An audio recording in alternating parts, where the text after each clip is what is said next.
allowed me to anticipate the 2008 financial crisis and the 2010 to 15 European financial crisis and do very well during that period. So you would see that in the form of the dollar going down, but also other currencies because they have their problems going down, gold prices going up. There'll be actions by both the government and the marketplace.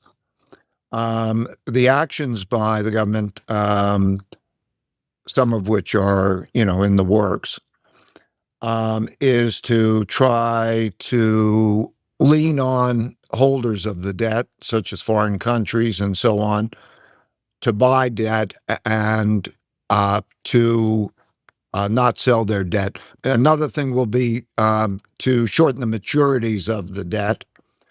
When things get bad, there might be capital controls, and most likely there'll be the central bank coming in and buying a lot of the debt, which will depreciate the value of the money. So you would see that in the form of the dollar going down, but also other currencies because they have their problems going down, gold prices going up. It would be something like, if you take the late 70s, when we had then the world was operating under a gold standard, which was created in 1944 at the end of World War II, when they had to define what was the monetary order, how would the system work. And that was gold backed the money, or it was actually thought of differently. They thought gold was money. And all the money that we think of today, like fiat currency, was like checks in a checkbook that you would then turn in to get your money. But when the checks in the checkbook or the checks outstanding were much greater than the gold in the bank, the real money in the bank, and there was a turning in of that, and they couldn't cover it like all bank crises is. There's not enough money in the bank and they wanted it. Then there was a pause in that, a breaking of that promise to get the real money. So the bank, in this case, the central bank, defaulted and devalued and printed money so everybody would get their money. And that's why we had the stagflation period of the 1970s.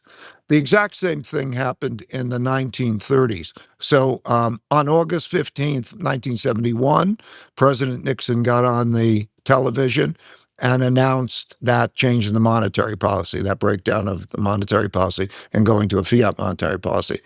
In March of 1933, President Roosevelt got on the radio and announced this exact same policy because there wasn't enough hard money, not enough gold.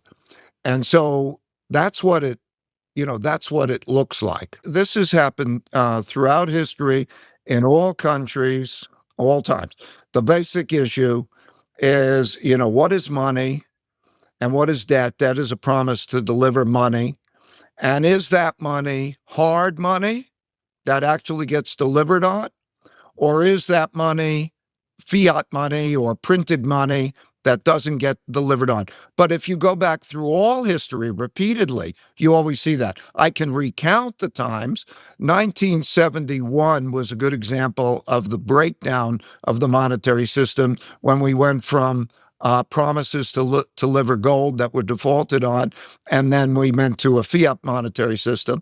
All countries throughout all time have dealt with this. And the reason I wanted to write the book is I wanted to show very, very clearly the mechanics and symptoms of this problem so that one could understand it mechanistically and measure it, because we can measure it right now. For example, in the US, if you want, I'll take you through what the numbers are, but it's important. The government will spend about $7 trillion and it will take in about $5 trillion. So it will spend 40% more than it's taking in, and it really can't cut expenditures much. Having done a lot of that, the debt is now about 6 times the amount of money it takes in. The amount of money that it has to come up with for next year is $12 trillion. And that amount of essentially debt it has to sell. That comes $1 trillion about is, which is half our budget deficit, goes to interest. $9 trillion have to be rolled forward. It's maturing. And then we'll sell an additional 2 trillion. So you have to sell a lot of debt. We're now at a point where there will be an adding to a lot of debt at a point that's close to the edge. Because as we add to that debt, then those numbers and that supply demand picture worsen past the point really of being able to rectify it. So, because then what do you do? I was in Washington and speaking with, top people on both parties. And the problem is really a political problem. In the book, I explained that if there was a cut in the budget deficit to about 3% of GDP, which could happen in 3 ways, that they could stabilize the debt where it is.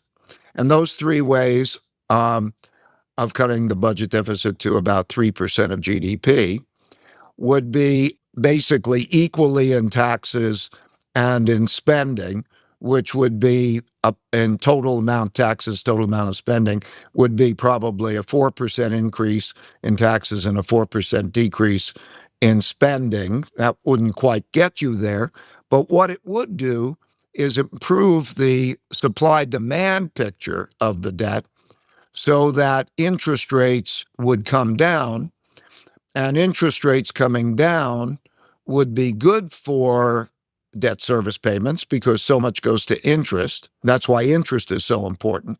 But you can't force interest rates unnaturally down because then it discourages the holding of debt assets because it makes it a bad deal for the creditor to hold those assets. The reaction, everybody I spoke to agreed with the numbers and the mechanics. And I've spoken to most Federal Reserve heads and other central bank heads and Treasury secretaries, and there's agreement about that. The reason I say it's political is that the answer that I got back from those in Washington who were dealing with it is that they say, Ray, you have to understand that we have to make at least one, maybe 2 promises. And those promises are, first, I promise not to raise your taxes. And second, I promise not to cut your benefits in order to get elected. And so that's where we are on the financial conditions, I would say, in the United States. I think those 2 are reasonable. I think here's the problem, and I found that that everybody's into their particulars, and they argue so much about the particulars.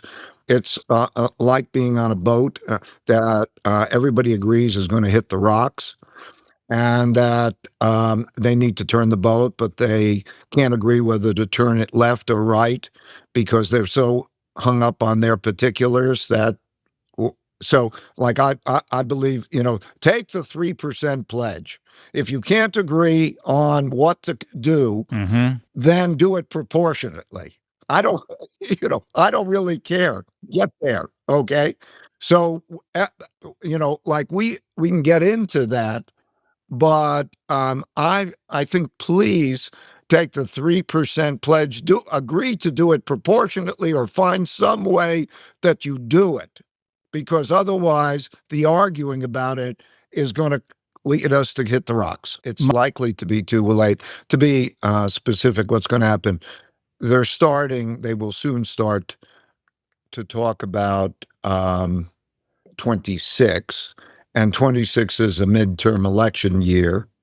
And so it won't be until after 26 that the best you can hope for is a bipartisan commission in which both sides approach the question, and hopefully smart people then choose to do their engineering and their political negotiating to come up with a plan that probably won't be put into place because commissions don't work that well, or if it does, will be put in awfully late.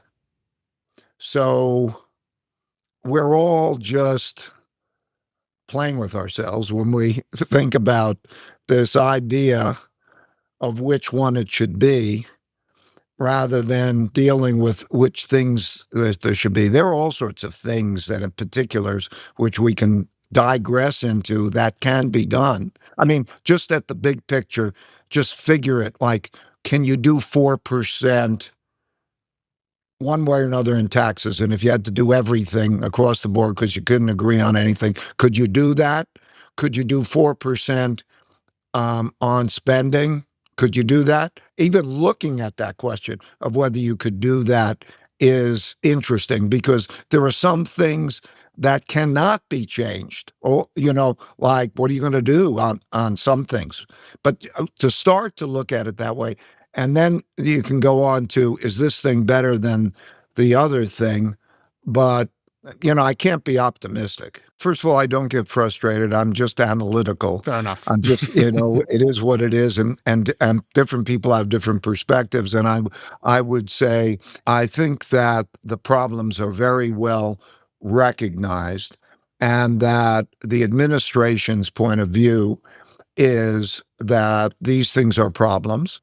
So you have a renovation plan that they have, which is tariffs will bring in tax revenue, and they are bringing in big tax revenue, and that will protect American businesses in various ways, and help in the budget deficit. And they would say that stimulation is required to raise the incomes to create the tax, just like Scott had mentioned. The best way to get out of this is through stimulation and taxation, and then leaning on other countries in various ways, partially to pay their expenses, to help to cut our expenses, and to encourage them, with a big E under encourage, them to invest in the United States and buy our debt. So I'm very nonpartisan. Okay. I'm just trying to be analytical. And I convey my pictures of these things as accurately as I can. And I wouldn't do justice to our discussion if I didn't convey that perspective. I don't think it's going to get us there. I think there are some aspects to it that have a lot of merit, and there are lots of aspects to it that I would disagree with. And I think the real problem of our country right now is the breakdown of the effectiveness of democracy. Could you say more about that? I want to preface it with something. I'm a practical guy. I'm not an academic, and but I've studied history. The first time that about the 1971 breakdown of the monetary system, I was clerking on the floor of the New York Stock Exchange, and I thought when Nixon made that announcement that that was going to cause a crisis. I went on the floor of the stock exchange, and I saw the stock market up more than it was in decades, and that led me to study the prior devaluations. I never saw one of those before. And I learned that in March 1933, Roosevelt made the same move. And I understood more of the mechanics of all of this. And that also led me to understand how the debt problem existed, that allowed me to anticipate the 2008 financial crisis and the 2010 to 15 European financial crisis, and do very well during that period. I would say that there are five main forces that interact to drive everything. We're talking about the debt mechanics. There is also a political mechanics that enters into this. The battle between the left and the right. And when you get into a situation where there are irreconcilable differences, then the system classically creates a type of great internal conflict in which the system itself is in jeopardy. Okay. Democracy, one of the big problems of democracy is people vote for what they want, and you can't maybe necessarily do what's best for them sometimes. And we are now at a stage where we have irreconcilable differences. And so, how our system is working and the moves that we're seeing politically to get control, to get control, remind me very much of the 1930s, as does this debt situation. The third, as I said, there are five. The third great force that has a big effect is the international geopolitical world order. The way it works is who's in control of the order, the system, the world system. It's always the powerful country. So in 1945, the winners of the war set the rules. And the United States was the dominant power, had 80% of the world's money, gold, half the world's. Anyway, it set the rules. Then what happens is rising powers challenge the existing powers, and there's no world court that resolves these things. And so you have a great conflict. And that requires military spending. That requires that, these actions. So we are, as you can see, as you watch in Beijing, Xi and Putin and Modi and the military parade. Okay, this is all part of the picture, and so it enters into even the economic policy. Tariffs, one of the purposes of tariffs is to get independence, because you need self-sufficiency in a world where you may be cut off, or we might be cutting others off in certain type of war, and that's financial. So that's the third influence. The fourth influence throughout history has been acts of nature. Droughts, floods, and pandemics have killed more people than wars, and it's a factor. And it's a big factor now, and it's costly. It's estimated that the cost of that will be about $8 trillion a year for the world, and a world GDP that's $100 trillion. That's a lot of money. And then number five in the force has always been technology.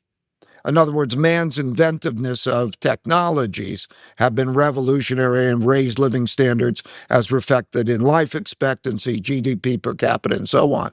And now we can't have this conversation without talking about technology changes on this whole picture. Because now with artificial intelligence and so on, does that create productivity miracles that help to make that problem less of a problem? And what does it all mean? So all five of those forces are interacting to create the dynamic that we now have, and also raise a lot of question marks, because this is not a precise, none of those things really can be thought through so precisely.